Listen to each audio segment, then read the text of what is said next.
I was sitting on my front porch in Mesa, Arizona, enjoying my Saturday morning coffee when I saw her marching up my driveway with that look on her face. You know, the one where someone has already decided they are right and you are wrong before a single word leaves their mouth. Her name was Brenda Cunningham, and she was the president of our Saguaro Springs Homeowner Association. At 52 years old, with her signature blonde bob haircut that looked like it had been sprayed into permanent submission, and a clipboard that seemed surgically attached to her hand, she embodied everything people hate about HOA board members.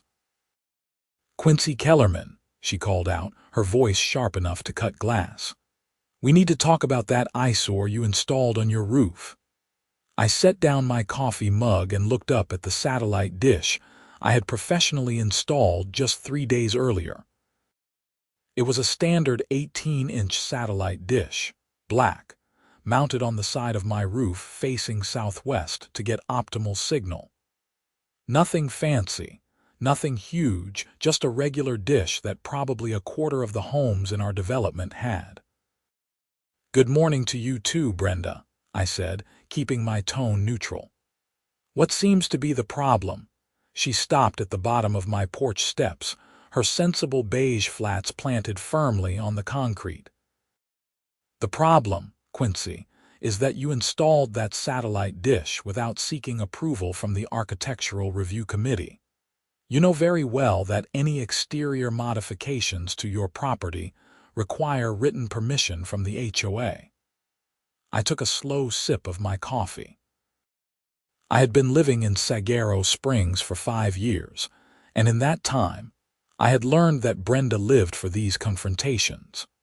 She prowled the neighborhood in her white Honda Pilot like a shark circling wounded prey, looking for violations she could cite. Trash cans visible after noon on collection day, lawns that exceeded 3 inches in height, holiday decorations left up past the designated removal dates. She had written me up twice before, once for leaving my garage door open while I unloaded groceries for more than 30 minutes, and once for having a garden hose visible from the street. "I am aware of the architectural review process," I said calmly. "However, the satellite dish is protected under federal law, specifically the FCC's Over-the-Air Reception Devices Rule, which was established in 1996. It prohibits restrictions that impair the installation, maintenance, or use of antennas used to receive video programming." Brenda's face flushed red, clashing with her salmon-colored polo shirt that had the HOA logo embroidered on the chest. "I don't care what some federal rule says. We have CC and RTCS, covenants, conditions, and restrictions that every homeowner agreed to when they purchased their property. You signed those documents, Quincy. That means you follow our rules. Federal law supersedes HOA rules," I replied, still maintaining my calm demeanor. "The Odd rule specifically states that HOAs cannot prohibit satellite dishes that are 1 meter or less in diameter. My dish is 18 inches. That's about 0.46 meters, well within the legal parameters." She climbed up 2 steps, jabbing her finger toward me. "You think you are so smart, don't you? Well, let me tell you something, mister. I have been on this board for 8 years, and we have never allowed satellite dishes in visible locations. They are ugly, they lower property values, and they make our neighborhood look like some kind of trailer park. You will remove that dish, or I will fine you $200 per day until you comply." I stood up, and Brenda took an involuntary step backward. I am 6'3", and while I had no intention of being physically intimidating, sometimes my height worked in my favor. "Brenda, I am trying to be respectful here. I did my research before I had the dish installed. I even have documentation from the FCC. The installer made sure everything was done according to both federal regulations and industry standards. You cannot fine me for having a legally protected satellite dish. We will see about that, she snapped, making a dramatic notation on her clipboard. Consider this your official notice of violation. You have 72 hours to remove the dish, or the fines begin. The board meets Thursday evening, and we will be discussing your willful disregard for community standards.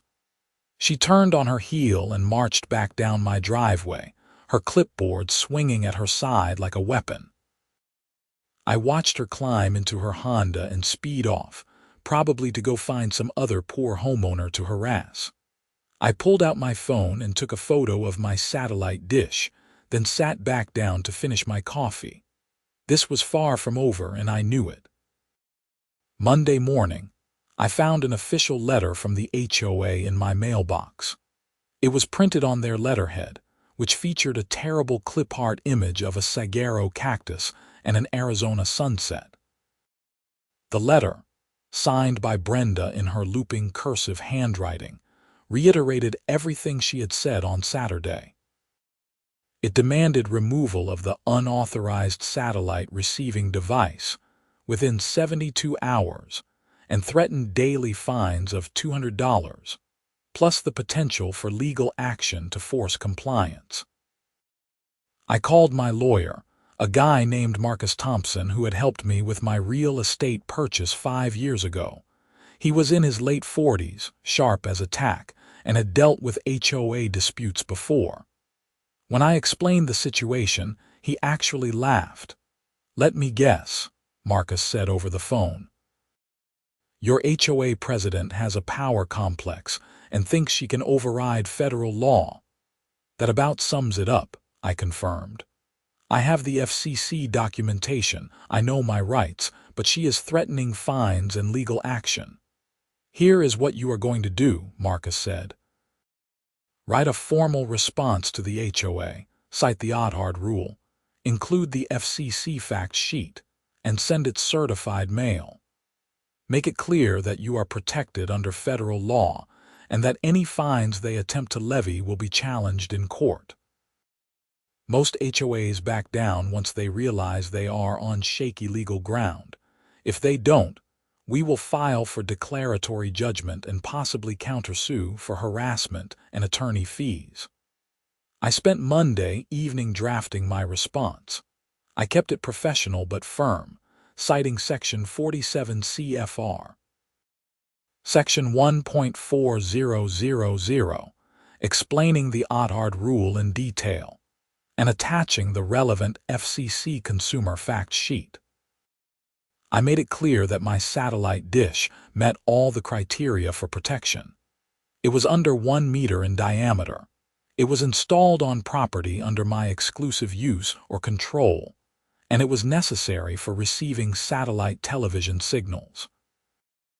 I also noted that the FCC rule explicitly states that HOA restrictions that impair installation or unreasonably delay or prevent use of the device are prohibited. Tuesday morning, I went to the post office and sent my response via certified mail. Return receipt requested.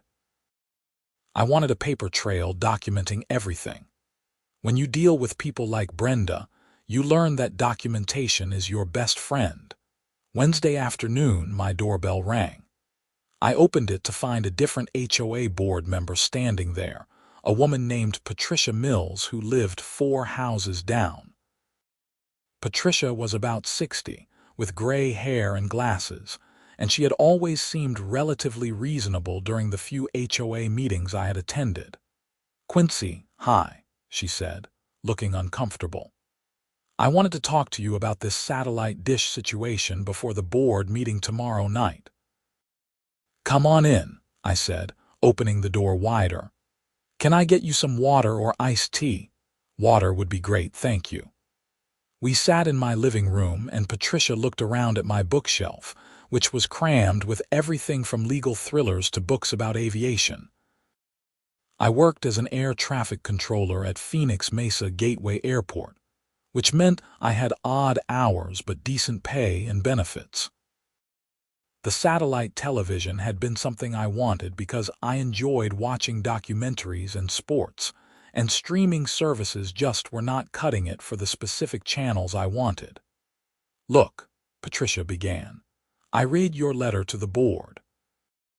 I actually printed out the FCC information myself and did some research.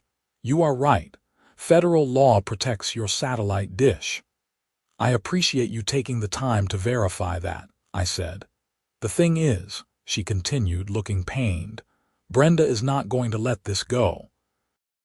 She has already sent out an email to the entire board saying that we need to stand firm, that if we allow you to have your satellite dish, then everyone will start installing them, and the neighborhood will look terrible. She is talking about amending the CC and Articles to include stricter language about satellite dishes. She cannot amend the CC and Articles to override federal law," I pointed out. "Any provisions that violate the OTARD rule would be unenforceable." Patricia sighed. "I know that, and you know that, but Brenda does not want to hear it. She has convinced at least 2 other board members that this is about maintaining standards and property values. I wanted to give you a heads up that tomorrow's meeting might get heated. Are these meetings open to homeowners?" I asked. "They are supposed to be," Patricia said. "Though Brenda usually tries to discourage people from attending, she likes to run things her way without interference." "Well, I will be there," I said firmly. "If they are going to discuss my property and threaten me with fines, I have a right to defend myself." Patricia smiled weakly. "I figured you would say that. The meeting is at 7 p.m. in the community center. Bring your documentation." Thursday evening, I arrived at the Saguaro Springs Community Center at 6:45 p.m. The community center was a bland stucco building painted in desert colors, with a meeting room that held about 50 people. There was a long table at the front where the board members sat, and rows of folding chairs for residents. When I walked in, Brenda was already seated at the center of the table, shuffling papers and looking very official. There were 4 other board members: Patricia Mills, who gave me a small nod when I entered; Robert Chen, a retired engineer who mostly stayed quiet during meetings; Deborah Foster, a real estate agent who tended to side with Brenda on most issues; and Michael Pearson, a younger guy in his 30s who had just joined the board 6 months ago and seemed to be still figuring out the dynamics. I took a seat in the front row. A few other homeowners trickled in, probably drawn by the email announcement that there would be a discussion about satellite dishes. By 7 p.m., there were maybe 15 people in the audience. Brenda called the meeting to order with a sharp rap of her gavel. Yes, she actually had a gavel, and launched into the standard opening procedures. She went through approval of the previous meeting's minutes, a financial report that showed the HOA had about $40,000 in reserves, and some discussion about landscaping contracts for the common areas. Then, she got to the agenda item that everyone was actually there for. "Item 7, Brenda announced, her voice taking on a hard edge. "Unauthorized satellite dish installation at 4287 Desert Willow Drive, the property of Quincy Kellerman. Mr. Kellerman installed a satellite dish on his roof without seeking architectural approval, in direct violation of our CC and Articles Section 12, Paragraph 4, which states that all exterior modifications must receive written approval before installation." I raised my hand. "I would like to address the board." Brenda's lips pressed into a thin line. "You will have an opportunity to speak after the board discusses the matter." "Actually," Patricia interjected, "I think it would be more efficient to hear from Quincy now, since he is the homeowner in question and he has information that is relevant to the discussion." Brenda glared at Patricia but nodded curtly. "Fine. Mr. Kellerman, you have 5 minutes." I stood up and walked to the front of the room, holding a folder with all my documentation. Thank you. As Brenda mentioned, I recently installed a satellite dish on my property. However, this dish is fully protected under federal law, specifically the FCC's Over-the-Air Reception Devices Rule, 47 CFR, Section 1.4000. This rule, which has been in effect since 1996, prohibits restrictions on homeowners' ability to install antennas, including satellite dishes that are 1 meter or less in diameter. I pulled out copies of the FCC fact sheet and handed them to each board member. My satellite dish is 18 inches in diameter, which is 0.46 meters. It is installed on my roof, which is part of my property and under my exclusive use. The FCC rule explicitly states that HOA rules, regulations, covenants, or restrictions that impair the installation, maintenance, or use of these devices are prohibited and unenforceable. Brenda shuffled through the papers I had handed her, her face growing redder by the second. This is all very interesting, Mr. Kellerman, but we have our own rules that were established by this community. Property values and aesthetic standards are important.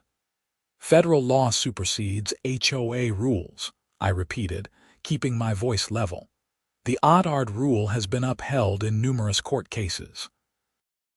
HOAs cannot prohibit satellite dishes that meet the size criteria, and they cannot require them to be placed in locations where they would not function properly. My dish is positioned on the southwest side of my roof, because that is where it needs to be to receive signal from the satellite. Moving it to a less visible location would impair its function, which is also prohibited under the rule. Robert Chen, the retired engineer, spoke up for the first time. I actually remember reading about this rule years ago. I believe Mr. Kellerman is correct. The FCC rule was created specifically to prevent HOAs and landlords from restricting access to satellite television and other services. That is absurd, Deborah Foster chimed in, her real estate agent instincts kicking in. If we allow satellite dishes all over the neighborhood, property values will drop. Potential buyers do not want to see ugly dishes on every roof. Actually, I countered, satellite dishes are extremely common in suburban neighborhoods across the country. I would argue that attempting to fine a homeowner for a federally protected device and potentially facing a lawsuit over it would be more damaging to property values than a small satellite dish. Michael Pearson, the younger board member, raised his hand tentatively. I have a question.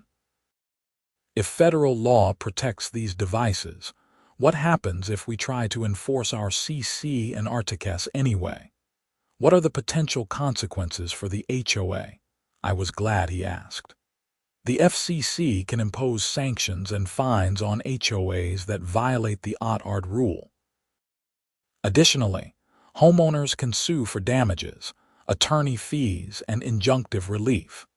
There have been cases where HOAs have been ordered to pay tens of thousands of dollars in legal fees after attempting to enforce restrictions on protected devices. The room fell silent. I could see the other board members processing this information, and the reality of the situation was clearly sinking in, except for Brenda, whose face had progressed from red to almost purple. "This is ridiculous," she sputtered. "We are the governing body of this community. We have a responsibility to maintain standards.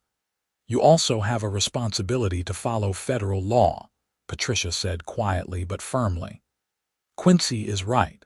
If we try to fine him or force him to remove a federally protected satellite dish, we could open the HOA up to significant legal liability. Our insurance might not even cover it if we are knowingly violating federal regulations." I move that we drop this matter and formally acknowledge that satellite dishes meeting the FCC size requirements are permitted under federal law, Robert Chen said. I second that motion, Patricia added immediately. Brenda looked like she had just bitten into a lemon. There is still a motion on the floor. We need to vote. The vote was 3 in favor of dropping the matter, Robert, Patricia, and Michael, and 2 opposed, Brenda and Deborah. I felt a wave of relief wash over me. Thank you, I said to the board. I appreciate the board's willingness to follow federal law. Brenda slammed her gavel down with unnecessary force. Meeting adjourned. I thought that was the end of it. I really did. But I had underestimated just how stubborn Brenda Cunningham could be. 2 weeks later, I received another letter from the HOA. This one informed me that the board had conducted a special assessment of my property and determined that my satellite dish installation had caused structural concerns that required inspection. They were demanding access to my property within 48 hours to conduct a safety inspection of my roof where the dish was mounted. I called Marcus Thompson again. "This is retaliation," Marcus said immediately after I read him the letter. "They are harassing you because you stood up to them. Do not let them onto your property without understanding your rights. They need a legitimate reason for an inspection, and claiming vague structural concerns is not sufficient." "What should I do?" I asked. "Write back and ask for specific details about what structural concerns they have identified, what qualifies the inspector to assess these concerns, and whether they will be conducting similar inspections of all properties with roof-mounted equipment, including other satellite dishes, solar panels, and antenna systems. Make it clear that you are not refusing access, but you need specific, documented reasons for the inspection." I sent that letter on a Friday. On Saturday morning, I woke up to find Brenda and a man I did not recognize standing on my lawn, taking photographs of my house. I opened my front door and walked out. "Excuse me, can I help you?" Brenda jumped slightly, clearly not expecting me to be awake at 7:30 on a Saturday morning. "We are conducting the safety inspection that was outlined in the letter." "I sent a response asking for specific information about your concerns," I said. "I have not received any reply, and you certainly do not have permission to be on my property taking photographs." The man with Brenda, who was wearing khaki pants and a polo shirt with some company logo I did not recognize, stepped forward. "I am Brad Harrison, a building inspector. Mrs. Cunningham hired me to assess potential structural damage from your satellite dish installation. Do you have credentials?" I asked. He looked affronted but pulled out a business card. I took it and noted that he was listed as a residential building consultant for a company called Desert Home Inspections. "Are you a licensed structural engineer?" I asked. "Well, no, but I have 15 years of experience in home inspections." "So you are not qualified to assess structural damage," I said flatly. "And you definitely do not have permission to be on my property without a valid reason and proper notice. I suggest you both leave before I call the police for trespassing." Brenda's face contorted with rage. "You cannot threaten us. We have every right to inspect properties in this community." "Actually, you do not," I said, pulling out my phone. Arizona law requires that HOAs provide reasonable notice before entering private property, typically at least 48 hours, and they need a legitimate reason. Harassing a homeowner over a federally protected satellite dish does not qualify. Now please leave." Brad Harrison looked uncomfortable and started backing toward the street. "Look, I do not want any trouble. Mrs. Cunningham, maybe we should reschedule this." "We are not rescheduling anything," Brenda snapped. "He is in violation and I am going to prove it." I started dialing on my phone. I am calling the police now to report trespassers on my property." That finally got Brenda moving. She stormed off my lawn with Brad Harrison hurrying after her.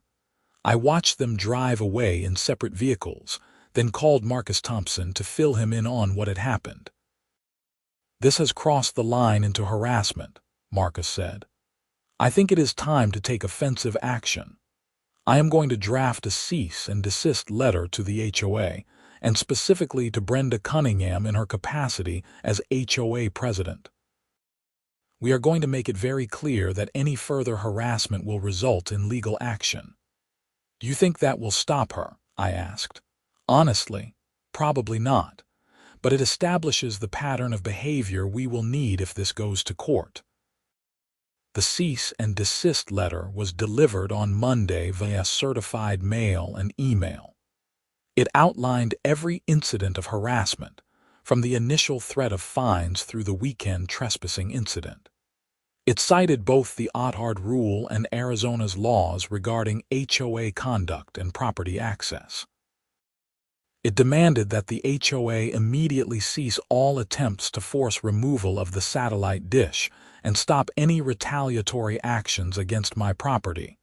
On Tuesday, I received a call from Patricia Mills.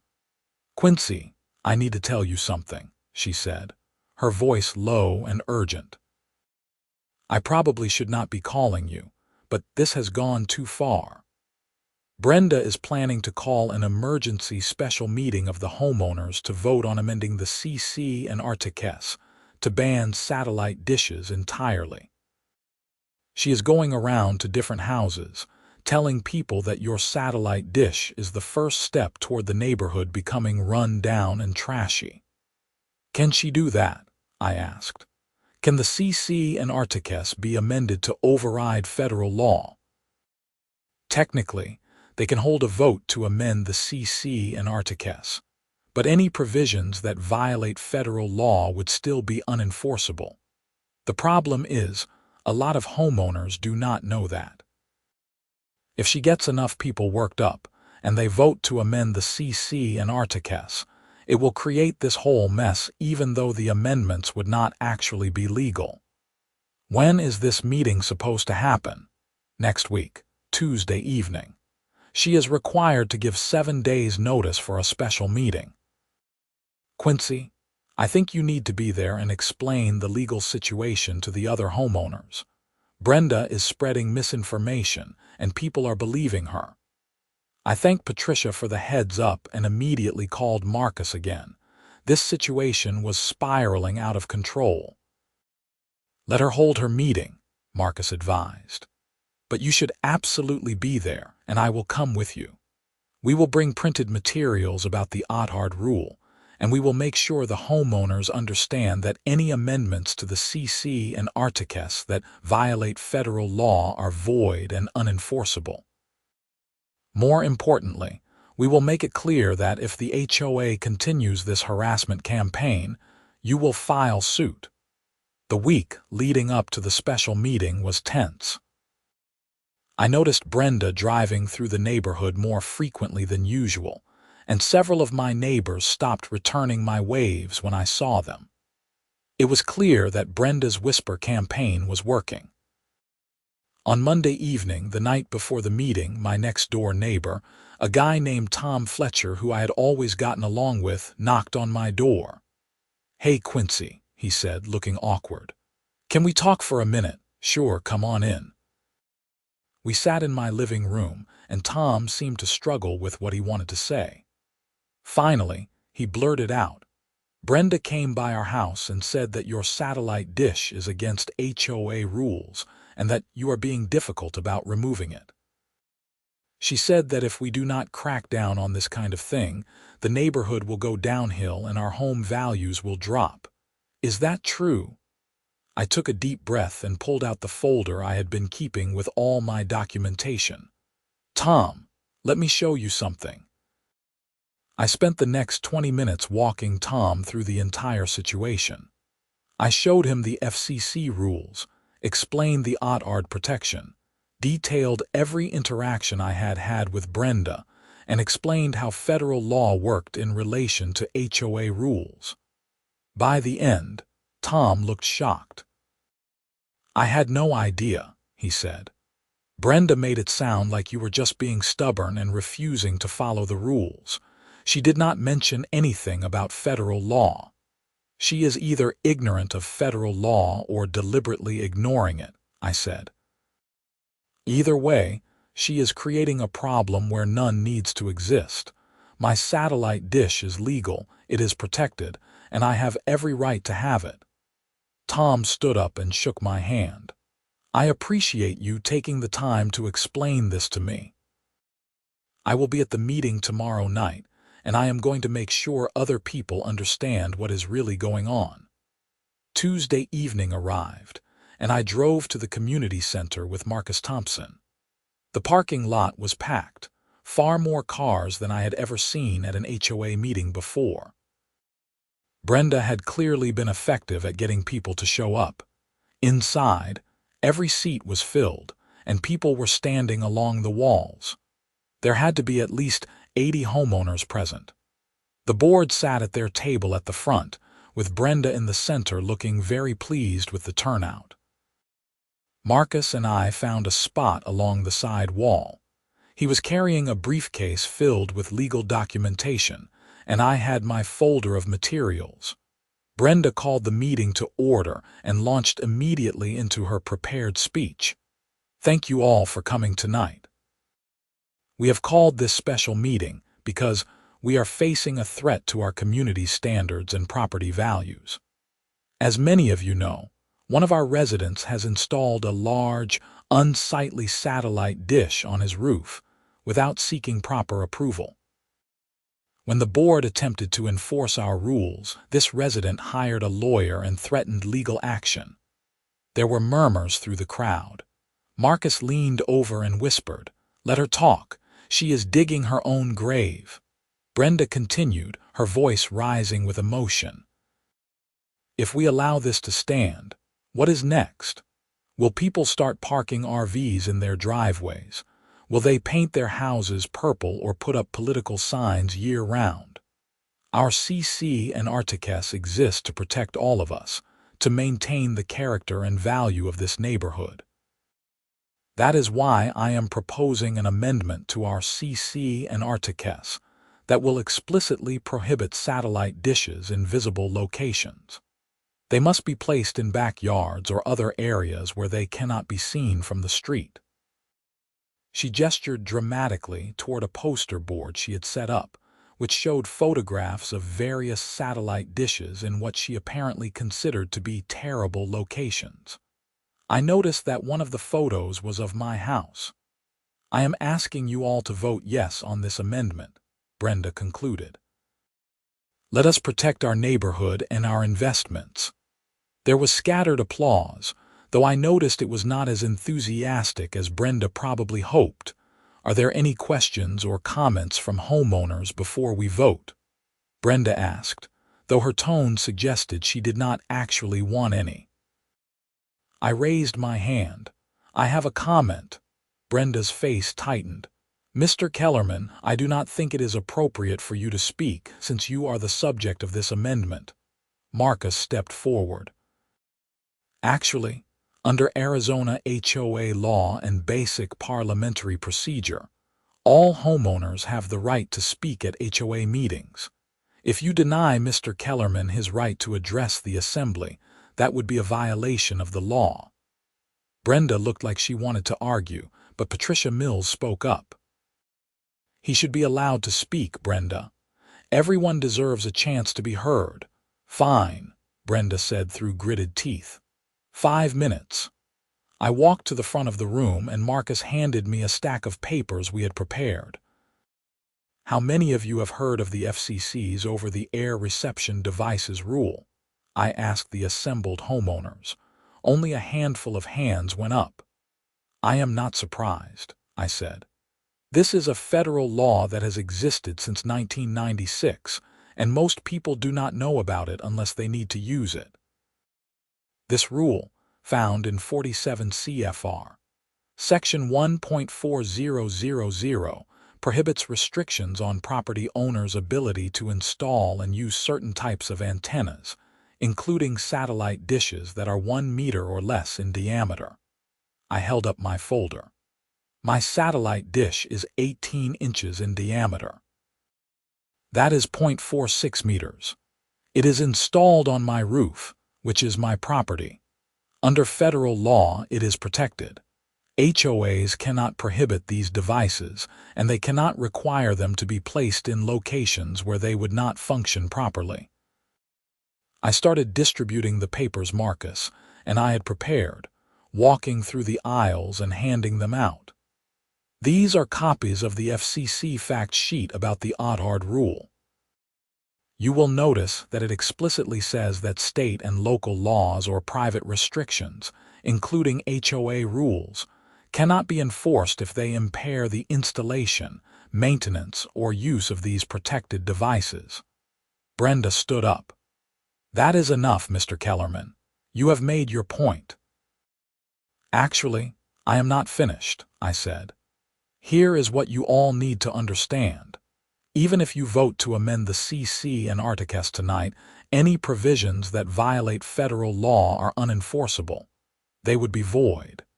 If this HOA tries to enforce an illegal restriction, the HOA can be sued. The FCC can impose sanctions. The HOA could be liable for legal fees and damages. That means your HOA dues could go toward paying for a lawsuit that the HOA has no chance of winning. I looked around the room and saw that I had people's attention now. I am not trying to hurt this neighborhood. I simply want to watch satellite television, which is my legal right. I followed all federal regulations. I hired a licensed installer. The dish is not huge. It is not painted a weird color. It is just a standard black satellite dish like you see in neighborhoods across the country. Tom Fletcher, my neighbor, raised his hand. Brenda, why did you not tell us about this federal law when you were going around asking people to come to this meeting? Brenda's face flushed. I do not believe federal law should override our community standards. That is not how the law works, Marcus said, stepping forward and introducing himself. I am Marcus Thompson, an attorney representing Mr. Kellerman. Federal law absolutely supersedes HOA rules when there is a conflict. This is not a matter of opinion or belief. It is established legal precedent. If this HOA votes to implement restrictions that violate federal law and then attempts to enforce those restrictions, you will be exposing the HOA to significant legal liability. Another homeowner, a woman I did not recognize, stood up. I have a satellite dish too. I have had it for 3 years. Is someone going to come after me next if this amendment passes? That is a great question, I said. There are probably a dozen or more homes in this neighborhood with satellite dishes. This amendment would theoretically apply to all of you. But again, the amendment would be unenforceable because it violates federal law. The meeting dissolved into chaos after that. People started calling out questions, some directed at me, some at Brenda, some at the other board members. A man in the back yelled that he did not want his HOA dues going to pay for a frivolous lawsuit. A woman near the front said she thought HOAs should have the right to maintain standards. Tom Fletcher pointed out that Brenda had misrepresented the situation when she asked people to come to the meeting. Brenda banged her gavel repeatedly. Order, we need order. We are going to vote on the amendment now. Point of order, Robert Chen said loudly. I do not think we should be voting on an amendment that we have just learned would violate federal law and expose the HOA to liability. I move that we table this amendment pending further legal research. I second that motion, Patricia Mills said immediately. We are not tabling anything, Brenda snapped. I am calling for a vote on the amendment as proposed. Actually, Marcus interjected, the motion to table takes precedence over the main motion under Robert's Rules of Order. You are required to vote on the motion to table first. Brenda looked like she was about to have a stroke, but she had no choice. Fine. All in favor of tabling the amendment. The room erupted in a chorus of aye votes. It was not even close. The vast majority of homeowners voted to table the amendment. Brenda sat down heavily in her chair, staring at the table in front of her with an expression of pure fury. Patricia Mills leaned over and whispered something to her, but Brenda shook her off. "Meeting adjourned," Brenda said curtly, slamming her gavel one final time. As people filed out of the community center, several homeowners stopped to talk to me.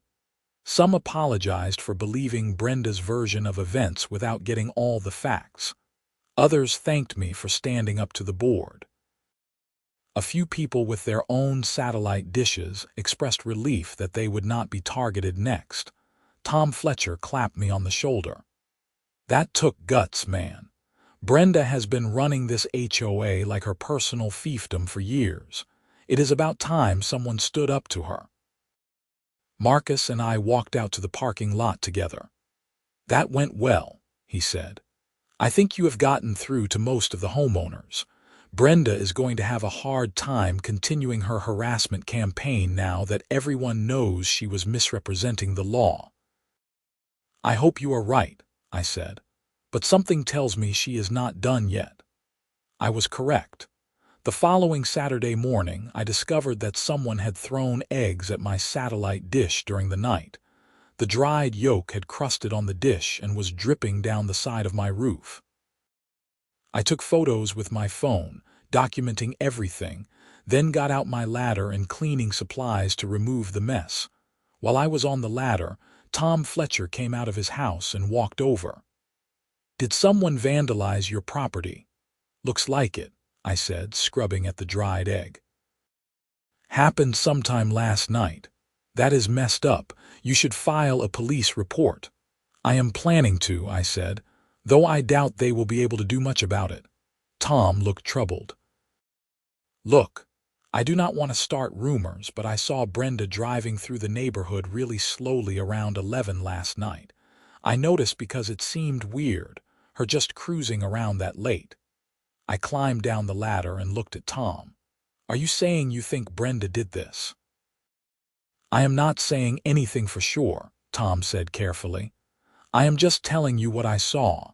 She drove by your house twice, real slow, then left the neighborhood. Maybe it is nothing. Maybe it is something." I filed a police report with the Mesa Police Department that afternoon. An officer came out, took photos, and wrote up a report, though he was honest that without witnesses or security camera footage, there was not much they could do. I mentioned that my neighbor had seen the HOA president driving by late at night, but the officer said that was not enough to establish probable cause for anything. The egg incident was followed by other small acts of vandalism and harassment over the next few weeks. Someone dumped grass clippings on my driveway. My mailbox was knocked over, the post broken at the base. I started receiving multiple HOA violation notices for increasingly ridiculous things. My lawn was allegedly too long, even though I had mowed it the day before the notice arrived. My house number was not sufficiently visible from the street, even though it had not changed in 5 years. My trash cans were supposedly visible from the street on a non-collection day, even though they were in my garage. Each violation notice came with a threat of fines if I did not remedy the issue within a specified time frame. I responded to each one with documentation proving that I was in compliance with the actual rules, but the notices kept coming.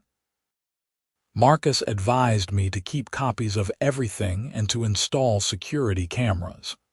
"We are building a harassment case," he explained. "If this goes to court, we want a clear record of systematic harassment." I installed a Ring doorbell camera and 2 outdoor security cameras covering my front yard and driveway. The harassment stopped almost immediately after the cameras went up, which told me everything I needed to know about who had been behind it. But Brenda was not finished. She just changed tactics. In late March, about 6 weeks after the special meeting, I received a notice that the HOA was conducting a comprehensive property inspection program, and that my home had been selected for a detailed inspection. The notice claimed that this was a random selection process designed to ensure all properties were in compliance with community standards. I called Patricia Mills. "Is this legitimate?" Patricia sighed heavily. "There is a provision in the CC and Articles that allows for property inspections, but it has not been used in the 8 years I have been on the board. Brenda pushed this through at the last board meeting. She said it was about maintaining standards, but everyone knows it is about your satellite dish." I voted against it, but Brenda, Deborah, and Michael voted in favor. Robert abstained. "Can I refuse the inspection?" "Technically, no, but you can be present for it, and you can require that it be conducted according to specific parameters. Marcus probably has advice on how to handle this." Marcus did indeed have advice. He drafted a response requiring that the inspection be conducted during reasonable hours, that I be present for the entire inspection, that the inspectors provide credentials and explain the purpose of examining each area of the property, and that I be allowed to have my attorney present. He also demanded that the HOA provide documentation of the random selection process and confirm that they would be conducting similar inspections of other properties in the neighborhood. The HOA responded that the inspection would be conducted on a Saturday morning in mid-April. 2 board members, Brenda and Deborah, along with the same building consultant Brad Harrison who had tried to inspect my property before, would conduct the inspection. Marcus cleared his schedule to be present, and on the appointed Saturday, the inspection team arrived at 9 a.m. Brenda had a massive checklist on her clipboard. Deborah carried a camera. Brad Harrison had a tablet computer and what looked like a moisture meter. "Let us start with the exterior," Brenda announced, not even bothering with pleasantries. For the next 2 hours, they went over every inch of my property with absurd scrutiny. They measured my lawn height in multiple locations, 3 inches, which was compliant. They examined my exterior paint for chips or fading. They checked that my house numbers were properly displayed. They inspected my mailbox, which I had repaired after it was vandalized.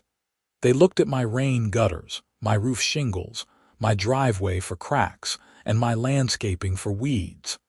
And of course, they spent extensive time examining my satellite dish installation. Brad Harrison climbed up on my roof, though Marcus made him sign a liability waiver first. He took photos from multiple angles, measured the mounting brackets, and checked that the dish was properly secured. "The installation looks professionally done," Brad admitted when he came back down. "The mounting is secure, there is no damage to the roofing material, and everything appears to be up to code." Brenda's jaw clenched. "What about the aesthetic impact?" "That is not within my scope of assessment," Brad said. "You hired me to check for structural and safety issues. There are none." After the exterior inspection, they wanted to come inside my house. Marcus stopped them at the door. "What is the purpose of inspecting the interior?" "The CC and Articles allow for complete property inspections," Brenda said smugly. "The CC and Articles allow for inspections to ensure compliance with community standards," Marcus countered. "Community standards apply to the exterior of properties that are visible to neighbors and from common areas. They do not apply to the interior of homes, which are private spaces. You have no legitimate reason to enter Mr. Kellerman's home." Brenda tried to argue, but even Deborah seemed uncomfortable with pushing the issue. Brad Harrison clearly wanted no part of it. They ended the inspection without entering my home.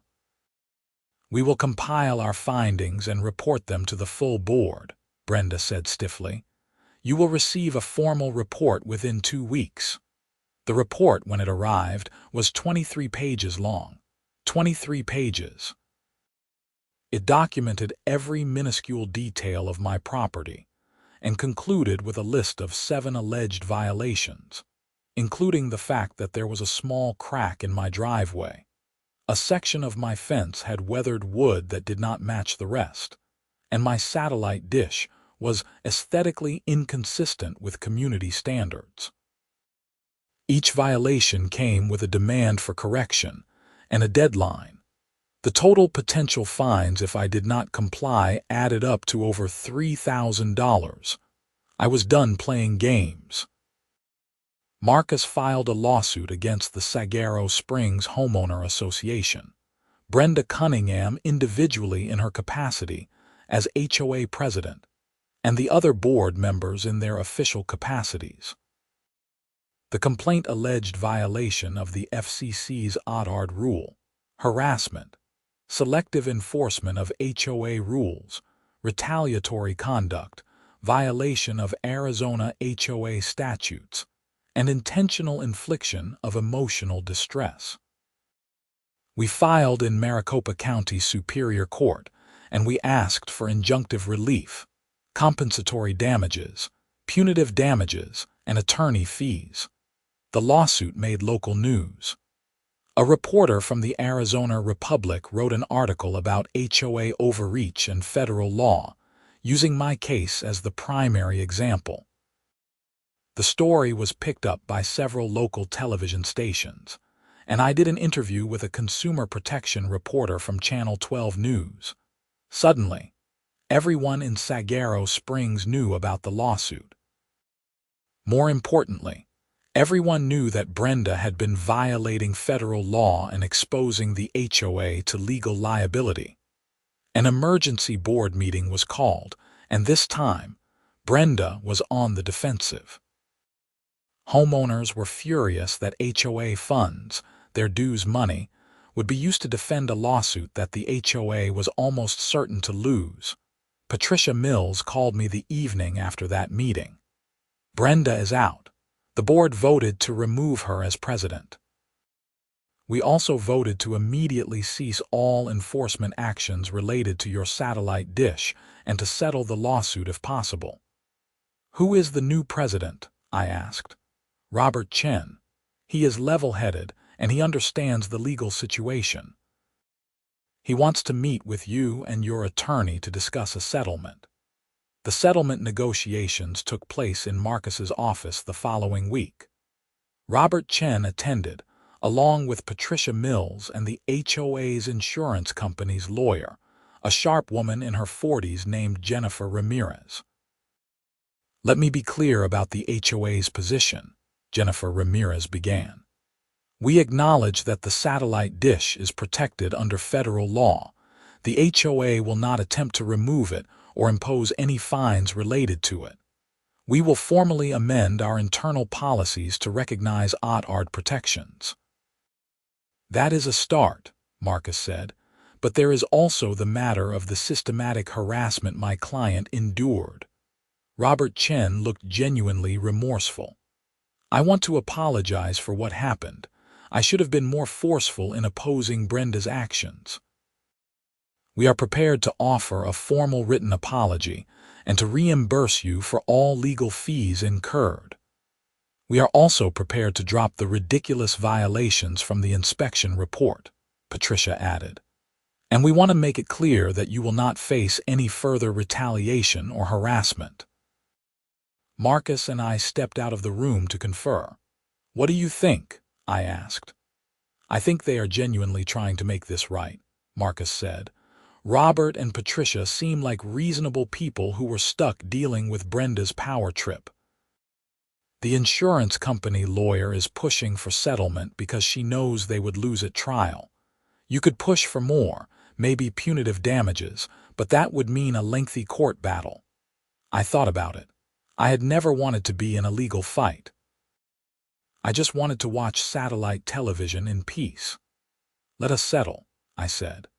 But I want the written policies acknowledging OTARD protections to be distributed to all homeowners, and I want assurance that Brenda will not be in any position of authority in the HOA going forward. We returned to the negotiating table, and I laid out my terms. The HOA agreed to everything. They would pay all of my legal fees, which had reached about $12,000.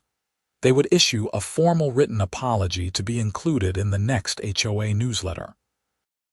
They would create and distribute a policy statement about federal satellite dish protections. They would drop all alleged violations from the inspection report. And they would include in the settlement agreement that Brenda Cunningham was barred from holding any board position for a period of 5 years. The settlement was finalized in mid-May. I received my written apology, my legal fees were reimbursed, and the HOA sent out an extensive newsletter explaining OTARD rules to all homeowners. But the story did not end there, because Brenda Cunningham could not let it go. Despite being removed from the board and barred from holding a board position, Brenda tried to maintain control over the neighborhood in other ways. She started a neighborhood watch group that was really just an excuse for her to continue patrolling the streets looking for violations. She sent emails to homeowners claiming that the board had made mistakes in settling my lawsuit, and that property values were going to plummet because of satellite dishes.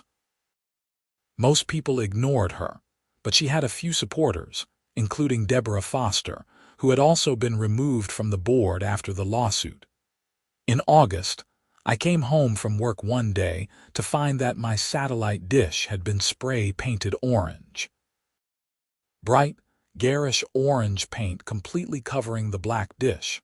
My security cameras had caught everything.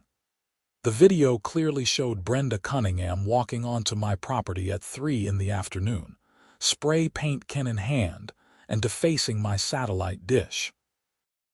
She had not even tried to hide her identity. I called the police immediately and provided them with the video footage. This time, there was no question about what had happened or who had done it. The Mesa Police Department sent 2 officers to Brenda's house and arrested her for criminal damage and trespassing. Brenda tried to claim that she was protecting community standards and that my satellite dish was illegal, but the officers were not interested in her excuses. She was booked into jail and released on her own recognizance a few hours later. The criminal case moved through the court system over the next several months. Brenda hired a lawyer who tried to argue that she had a good faith belief she was enforcing HOA rules, but the prosecutor pointed out that there had been a lawsuit, a settlement, and a formal HOA policy statement all clarifying that the satellite dish was legal. Brenda had knowingly destroyed property. In November, Brenda pleaded guilty to criminal damage as a Class 2 misdemeanor. She was sentenced to 1 year of probation, ordered to pay restitution for the cost of replacing my satellite dish. The paint had damaged it beyond repair, and required to complete 40 hours of community service. She was also served with a restraining order I had requested, which prohibited her from coming within 300 feet of my property. The criminal conviction was the final straw for what remained of Brenda's support in the neighborhood. Even Deborah Foster distanced herself. Brenda's husband, a quiet man I had rarely seen, filed for divorce in December. As for me, I got a new satellite dish installed, this one with better weather protection. I continued living in Saguaro Springs, though the neighborhood felt different after everything that had happened. Robert Chen proved to be an excellent HOA president, running the board in a collaborative way that focused on actual community needs, rather than petty enforcement of aesthetic rules. The HOA even updated the CC and Articus at the annual meeting in January to include explicit language acknowledging federal protections for satellite dishes, over-the-air antennas, and other protected devices. The amendment passed with 90% approval from homeowners. I saw Brenda once more, about a year after her conviction. I was at the grocery store and she was in the produce section. Our eyes met across a display of apples. For a moment, I thought she might say something, but she just grabbed her cart and walked away. I later heard that she moved to Sun City, another HOA community, but without any board position or authority. I wondered if she learned anything from the experience, but I doubted it. Some people never do. As for me, I learned that standing up for your rights is important, even when it is easier to back down. I learned that federal law exists to protect citizens from exactly the kind of overreach that HOAs sometimes engage in. And I learned that there are reasonable people in every community who will support you when you are in the right, even if they are initially drowned out by louder, angrier voices. My satellite dish still sits on my roof, pointing southwest toward the satellite orbiting 22,000 miles above the equator.